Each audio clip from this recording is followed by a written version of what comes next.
Hello all. మొన్న నేను post చేసిన పోల్‌లో 4 ఆప్షన్స్ పెట్టాను. అందులో రెంటల్ హోమ్ ఎలా చూజ్ చేసుకోవాలి అన్న వీడియోకి చాలామంది ఓట్స్ వేశారు. మీరడిగారు, నేను చేసేసాను. ఇదిగోండి ఈ వీడియో మీ ముందుకొచ్చేసింది. ఫస్ట్ ఎవర్ యూట్యూబ్ వీడియో అండి. మొత్తం అన్ని టిప్స్ ఇందులో కవర్ చేశాను. ఏ డేస్‌లో వెళ్ళాలి, ఏమేం తీసుకెళ్ళాలి, ఏమేం తీసుకెళ్ళకూడదు, అండ్ ఏ నక్షత్రంలో వెళ్ళాలి, అండ్ ఏమేం చూసుకోవాలి, ఇలాంటి అన్ని టిప్స్ నేను కవర్ చేశాను. అండ్ లాస్ట్ వరకు ఖచ్చితంగా చూడండి. ఒక అడిషనల్ టిప్ ఉంది ఇంపార్టెంట్‌ది. ఓన్ హౌస్ అయినా, రెంటల్ హౌస్ అయినా మనం నివసించే ఇల్లు, దాని వాస్తు, దాని సరౌండింగ్స్ చాలా ఇంపార్టెంట్. అది మనల్ని గూడా ఎఫెక్ట్ చేస్తది. ఇంటి మెయిన్ ఎంట్రన్స్ డోర్ ఎప్పుడు ఇంటి పెద్ద అంటే ఫాదర్, గ్రాండ్ ఫాదర్ ఉంటే అలా వాళ్ళ పేరు మీద ఏ ఎంట్రన్స్ సూట్ అవుతదో అది తీసుకోవాలి. అది పంతులు గారిని అడిగితే చెప్తారు. మోస్ట్‌లీ ఈస్ట్ అండ్ నార్తే తీసుకోవాలండి. ఎందుకంటే మనకి వెలుతురు బావుంటుంది. అలాగే అవకాశాలు, ప్రాస్పెరిటీ బావుంటుందన్నమాట. సౌత్ అండ్ వెస్ట్ ఎంట్రన్స్‌ని అవాయిడ్ చేయాలండి.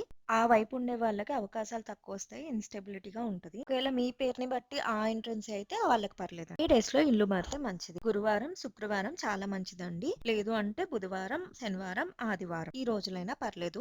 అవాయిడ్ చేయాల్సిన రోజులు మాత్రం సోమవారం మరియు మంగళవారం. ఈ రోజుల్లో మాత్రం ఇల్లు మారకండి. తిథులేమో తదియ, పంచమి, సప్తమి, దశమి, ఏకాదశి ఈ తిథులున్న రోజు చూసి మారాలండి. పూజ మందిరము ఈశాన్యం అంటే నార్త్ ఈస్ట్ లేదా సౌత్ ఈస్ట్ లో మాత్రమే ఉండాలి. మనమేమో ఈస్ట్ ఫేసింగ్ మనం ఉండి దేవుడు వెస్ట్ చూసేటట్టు ఉంటుంది. కర్ణాటకలో ఆపోజిట్ అండి. మీ ప్రాంతాన్ని బట్టి కానీ మీ పద్ధతిని బట్టి కానీ పెట్టుకోండి పూజ మందిరం. నెక్స్ట్ ఇంపార్టెంట్ ఇంట్లో ఏంటి అంటే కిచెన్ అండి. కిచెన్ ఎప్పుడైనా ఆగ్నేయం అంటే సౌత్ ఈస్ట్ లేదా నార్త్ వెస్ట్ లో మాత్రమే ఉండాలి. నార్త్ ఈస్ట్ లో మాత్రం అవాయిడ్ చేయండి. ఎందుకంటే హెల్త్ ప్రాబ్లమ్స్ ఇంట్లో పీస్ డిస్టర్బ్ అవుతది. మనం వంట చేసుకుంటాము. అది తినడం వల్ల మన ఆరోగ్యం బాగుండాలి అంటే కిచెన్ వాస్తు మాత్రం చాలా ఇంపార్టెంట్. వాస్తు చాలా ఇంపార్టెంట్ అండి. చాలా మంది అంత కేర్ చేయరు. ఇల్లు బాగుంటే చాలు అనుకుంటారు. కాకపోతే వాస్తు ప్లేస్మెంట్స్ అన్ని కరెక్ట్ గా లేకపోతే ఫైనాన్షియల్ లాసెస్ అవుతాయి. మేము కూడా ఫేస్ చేసామండి.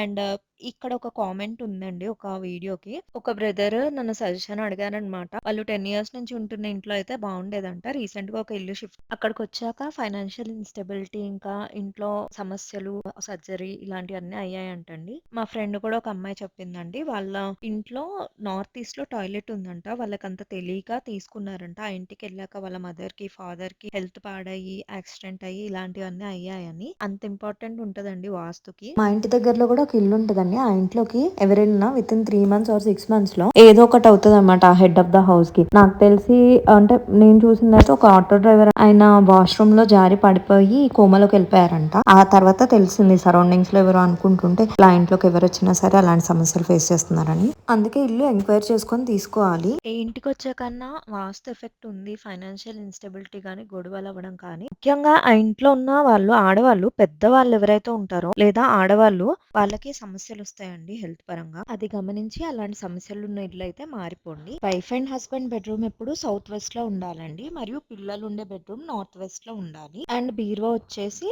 వెస్ట్ సౌత్ వెస్ట్ లో ఉండాలండి. ఇలా ఉండడం వల్ల అన్ని విధాలుగా బాగుంటుంది. బాత్రూమ్ మాత్రం నార్త్ వెస్ట్ లో అస్సలు ఉండకూడదండి. హెల్త్ మాత్రం చాలా పాడవుద్ది. చాలా ఇష్యూస్ ఫేస్ చేయాల్సి వస్తుంది. South west of the house లో వాష్రూమ్ ఉండాలండి. అండ్ దేవుడి గది ఆపోజిట్ లో ఉండకూడదు. అండ్ హౌస్ మిడిల్‌లో అలా ఉండకూడదు. వంటగది పక్కన అలా గూడా ఉండకూడదు. బెడ్‌రూమ్‌లో తల పెట్టుకునే దిక్కు పడుకునేటప్పుడు ఈస్ట్ గాని, వెస్ట్ గాని, సౌత్ గాని ఉండొచ్చు గానీ నార్త్‌ని అవాయిడ్ చేయండి. అలాగే బెడ్ ఆపోజిట్‌లో మాత్రం మిర్రర్ ఉండకూడదు. ఒకవేళ ఉంటే మాత్రం పడుకునేటప్పుడు ఏదైనా టవల్ గాని ఏదైనా ఏసి కవర్ చేయండి. రిఫ్లెక్షన్ అనేది మిర్రర్‌లో రాకుండా పడుకున్నప్పుడు. మన work station north are east direction లో ఉండాలి. అండ్ కొత్త ఇంటికి వెళ్ళేటప్పుడు పాతింటి నుంచి చీపురు కట్ట అండ్ మాప్ స్టిక్ తీసుకెళ్ళకూడదు. ఇల్లు గనక సరైన వాస్తులో లేకపోతే ఇంట్లో ఎంతసేపు గొడవలు, చిరాకులు, ఆరోగ్య సమస్యలు, భార్యాభర్తలు విడిపోయే వరకు వస్తదండి. సంతాన సమస్యలు ఇవన్నీ వస్తాయి. ఖచ్చితంగా వాస్తుకి ప్రయారిటీ ఇవ్వండి. అంత ఈజీగా తీసుకోకండి. పెళ్లి ఫిక్స్ అయ్యి తొందరలో పెళ్లి చేసుకోబోతున్న అబ్బాయిలు ఇల్లు చూసుకుంటారు కదండి. సో మీ పేరెంట్స్ వాళ్ళు వేరే ఊర్లో ఉండి మీకు ఎవరు వచ్చి చూసేది లేనప్పుడు ఇల్లు బాగుంటే చాలని తీసుకోకండి. కనీసం నేను చెప్పిన వాస్తు టిప్స్ అన్న ఫాలో అవ్వండి. మొబైల్లో కంపాస్ యాప్ వేసుకుంటే మనకి ఈస్ట్ వెస్ట్ డైరెక్షన్స్ కనపడతాయి కదా, ఆ ప్రకారంగా ఫాలో అవ్వండి. మీ ఫ్రెండ్స్ అండ్ ఫ్యామిలీలో ఎవరైనా కొత్తగా పెళ్ళవబోతున్న వాళ్ళకి ఈ వీడియో షేర్ చేయండి. వాళ్ళకి యూజ్ అవ్వచ్చు. ఎంట్రన్స్ గుమ్మానికి గుమ్మడికే ఖచ్చితంగా కట్టండి. అండ్ పట్టిక కూడా కడితే మంచిది. నరదృష్టి నెగిటివ్ ఎనర్జీ నుంచి దూరంగా ఉంచుతుంది.